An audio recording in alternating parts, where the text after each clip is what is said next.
నేనే మిమ్మల్ని ఓదార్చువాడను. యెషయా 51:12. ఆదరణ, శాంతి, సమాధానము, నెమ్మది మరియు ఓదార్పు లేక సతమతమవుతున్నావా? నీ దేవుడు ఒకని తల్లి వారిని ఆదరించినట్లు నేను మిమ్మల్ని ఆదరించునని సెలవిస్తున్నాడు. యెరూషలేములోని మీరు ఆదరించబడదరు. యెరూషలేము పరలోకానికి సాదృశ్యము.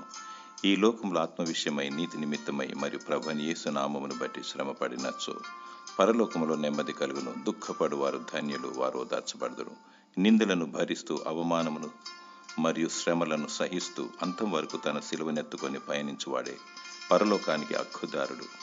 కష్టాలు, సమస్యలు, ఇరుకు, ఇబ్బందులు మరియు నిన్ను కృంగజేసే పరిస్థితులు ఎన్ని ఉన్నా అధైర్యపడకుము. నీ దేవుడు మాట తప్పనివాడు. భక్తి విశ్వాసము కలిగి బుద్ధిగల కన్యకల వలె వధూ గుంపులో ఉండుటకు సిద్ధపడుము. కనురెప్పపాటును ఎత్తబడెదవు. దేవుడు నీకు ధైర్యమును నెమ్మదిని దయచేయునుగాక. ఆమేన్.